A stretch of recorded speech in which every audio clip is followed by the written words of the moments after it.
से देखें तो बांग्लादेश और भारत के रिश्ते थोड़े अलग हैं। इसमें दोस्ती के साथ साथ बड़े भाई और छोटे भाई वाला भाव भी है।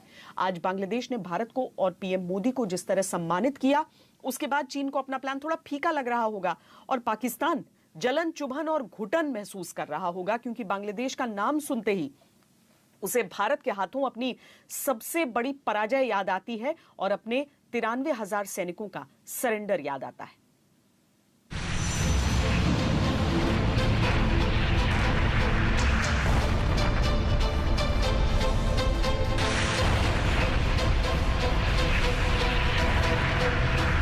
वो साल था 1971। वो भारत के महाविजय का वर्ष था। भारतीय सेना के लिए सबसे यादगार पल।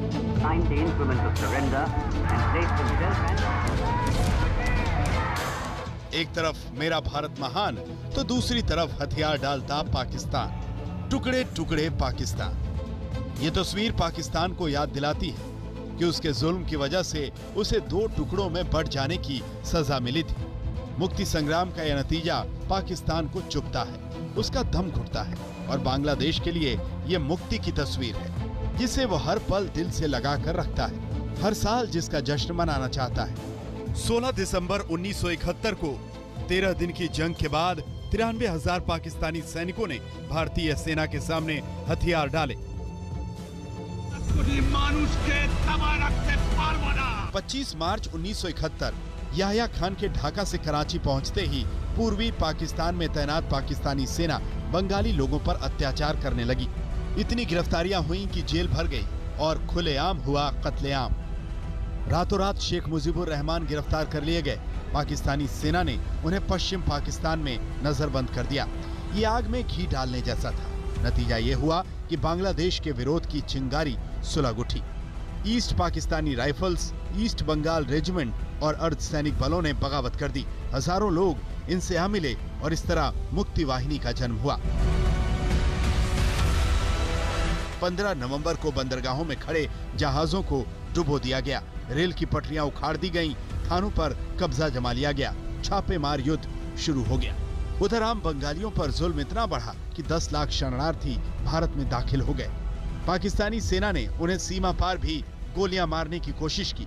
इस गोलीबारी में 355 भारतीय लोगों की जान गई थी। लेकिन भारत ने हड़बड़ी और उकसावे में फैसला लेने की जगह अंतर्राष्ट्रीय मंच पर हालात को लेकर चिंता जताई और तत्कालीन प्रधानमंत्री इंदिरा गांधी ने अमेरिका, ब्रिटेन समेत 5 देशों की यात्रा करके तुरंत दखल देने की मांग की।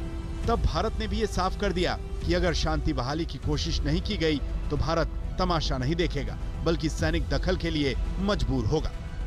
You might attack Pakistan. Well, I hope not.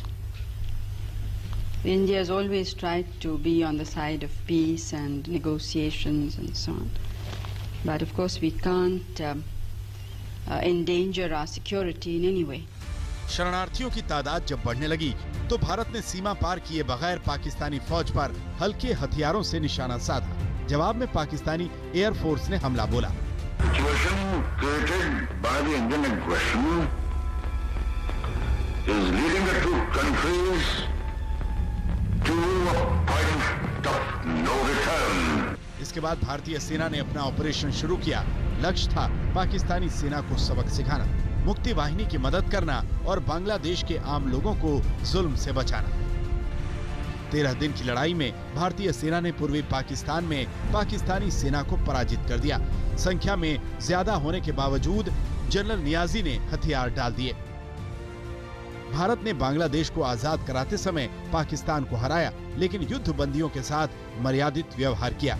Bangladesh की आजादी के संघर्ष में मददगार मित्र वाहिनी यानी भारतीय सेना ने हथियार डालने वाले 93,000 पाकिस्तानी सैनिकों को जिनेवा संधि के मुताबिक इज्जत और आराम से रखा। युद्धबंदियों के कैंप में मशहूर भारतीय फिल्में दिखाई गईं, उन्हें उनके घर खबर करने की सुविधा दी गई, यहाँ तक कि उनका इलाज भी करवाया गया। इस शिष्टाचार की मिसाल पाकिस्तान के व्यवहार में ढूंढने पर भी नहीं मिलती। लेकिन इसके बदले पाकिस्तान ने क्या किया? भारत में आतंक फैलाया, कश्मीर में आग लगाई। पाकिस्तान आज भी अपनी पराजय की आग में जल रहा है। चित्रा त्रिपाठी के साथ आज तक ब्यूरो। भारत और बांग्लादेश का रिश्ता सिर्फ पड़ोसी का नहीं है। दोनों के रिश्ते भारतीय उपमहाद्वीप की पारिवारिक शेयरिंग और केयरिंग के हैं। दोनों देशों के बीच संस्कृति का एक पुल बना हुआ है। बांग्लादेश में रविंद्रनाथ टैगोर का बड़ा सम्मान है। भारत के राष्ट्रगान जनगण मन और बांग्लादेश के राष्ट्रगान अमर सोनार बांग्ला दोनों को रविंद्रनाथ टैगोर ने ही लिखा था। ये दुनिया में कहीं और देखने को नहीं मिलता कि दो देशों के राष्ट्रगान किसी एक व्यक्ति द्वारा लिखे गए। 1971 के युद्ध के दौरान पाकिस्तानी सेना ने ढाका में रविंद्रनाथ टैगोर के गीतों पर पाबंदी लगा दी थी और इस प्रतिबंध ने बांग्लादेश में हुए आंदोलन की आग में घी डालने का काम किया था। 1971 की हार पाकिस्तान पर बहुत भारी पड़ी। फिलहाल वो चीन के शिष्यों की मंडली में है और अपने गुरु के इशारों पर नाच रहा है। 1971 के 50 साल बाद 2021 में पाकिस्तान एक ऐसा देश बन चुका है जो हर डिपार्टमेंट में, हर परीक्षा में फेल होता है और किसी न किसी के सामने सरेंडर करता है। कभी आतंकवादियों के सामने, कभी चीन के सामने, कभी अमेरिका के सामने। जबकि बांग्लादेश ने पाकिस्तान से आजाद होने के बाद ठीक ठाक तरक्की की है। 1971 में बांग्लादेश के पास कुछ नहीं था। गरीब जनता को संसाधनों वाली अर्थव्यवस्था की जरूरत थी, लेकिन 50 साल फास्ट फॉरवर्ड करने के बाद देखेंगे तो बांग्लादेश बेहतर स्थिति में नजर आएगा। 1972 में बांग्लादेश का प्रति व्यक्ति जीडीपी पाकिस्तान के मुकाबले 40% कम था। आज 2021 में यह पाकिस्तान से 40% से भी ज्यादा है। एक बांग्लादेशी व्यक्ति पाकिस्तानी व्यक्ति के मुकाबले 5 साल ज्यादा जीता है। कोरोना महामारी फैलने से पहले बांग्लादेश का जीडीपी 8% की विकास दर के साथ बढ़ रहा था।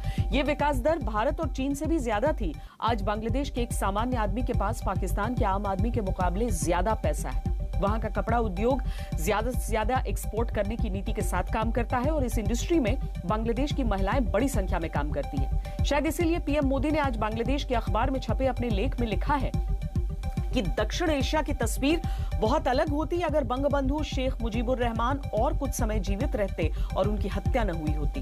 पीएम मोदी का मानना है कि भारत और बांग्लादेश अगले 25 साल में अपने सुनहरे सपनों को साल दर साल पूरा करेंगे।